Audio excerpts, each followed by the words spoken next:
انت طبعا مفكر نفسك ذكي، وانصح من انك تقول ان في عفاريت، وشايف انك لا بتخاف من سحر ولا ضلمة ولا حركات غريبة. الحاجات دي بالنسبة لك كلها تافهة وعبيطة. طب هتعمل ايه لو قلتلك ان المفروض تخاف، وتخاف قوي كمان؟ انا كنت زيك كده بالظبط، انسان عاقل. العالم بيتطور من حوالينا والتكنولوجيا ملت الدنيا. مين هيفكر يخاف من حاجات عبيطة زي دي؟ بس أنا بقى، أي كتاب غريب مخيف، حاجة عن الجن أو الشعوذة، كان لازم أجيبه. ما بين طقوس استدعاء لسحر أسود لسحر فودو، كل الحاجات دي أنا كنت مهتم بيها ولازم أقرأ عنها. وصراحة اللي كان خادمني في الموضوع إن كان عندي بدروم واسع كده وفاضي. كان سهل قوي إن أجيب خنازير أو أرانب عشان أجيب الدم اللي أنا بستخدمه وأنا برسم النجوم الخماسية.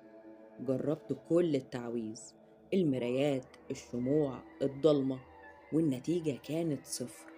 بدأت أزهق صراحة، واهتمامي بالموضوع بدأ يقل. مفيش أي نتيجة.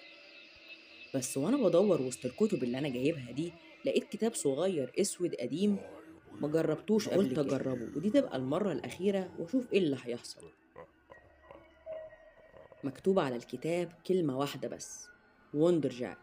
أنا عارف الاسم ده اسم شيطان قديم، وما كانش مغري أبدا بالنسبة لي، لأنه شيطان ضعيف.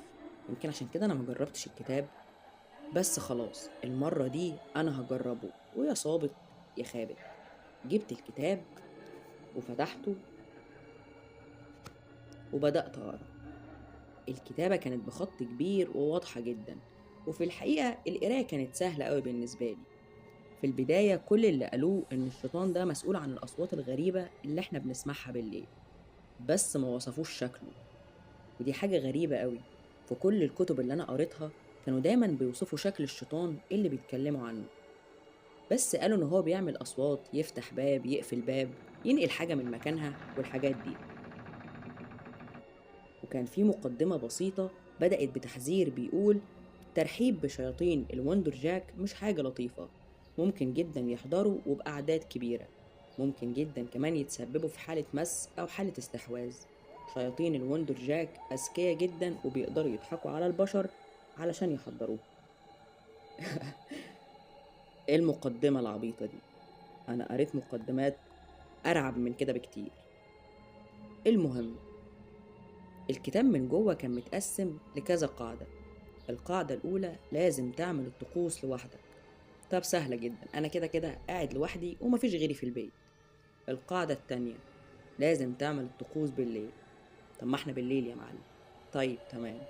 القاعدة التالتة: لازم الدنيا تكون ضلمة، أي مصدر ضوء ضعيف هيكون كفاية أوي. طب حلو أوي، أنا كده كده بحب الضلمة أصلا. القاعدة الرابعة: لازم تقرأ طقوس الاستحضار بالشكل التالي: البيت الظلام الظلام، دلوقتي بوافق على حضوركم. ايه التعويذة العبيطة دي؟ بس كده؟ الموضوع كوميدي أكتر من إنه مرعب، صح؟ بس ما علينا، أنا هكمل. القاعدة الخامسة: عشان تقدر تكمل طقوس الاستحضار لازم تقول كلمة وندر جاك 10 مرات متتالية. وندر جاك، وندر جاك، وندر جاك، وندر جاك، وندر جاك، وندر جاك، وندر جاك، وندر جاك، وندر جاك، وندر جاك. ايه ده؟ مفيش أي حاجة حصلت خالص. باين كده ان الموضوع كان تضييع وقت على الفاضي. لحد هنا الموضوع انتهى. الحكاية بتاعتنا مش مخيفة، صح؟ بس في حاجة مهمة يا صديقي لازم تعرفها: مع تطور الزمن ودخول التكنولوجيا، قدرت الشياطين برضو تتطور من نفسها. والحقيقة اللي محدش يعرفها إن الشياطين ذكية جدا. يعني أنا مثلا عارف دلوقتي إن أغلبكم قاعد لوحده وأكيد الدنيا ضلمة، ويا دوب النور اللي طالع يا إما من شاشة اللابتوب أو الموبايل. مش قلتلك إحنا أذكياء وأذكى منكم بكتير؟ الموضوع كله كان محتاج مني بس ان اسرق اكونت وادخل اقول لكم الكلام ده، وكلكم بلا استثناء وقعتوا في الفخ. اهم نصيحة دلوقتي: اوعى تبص وراك.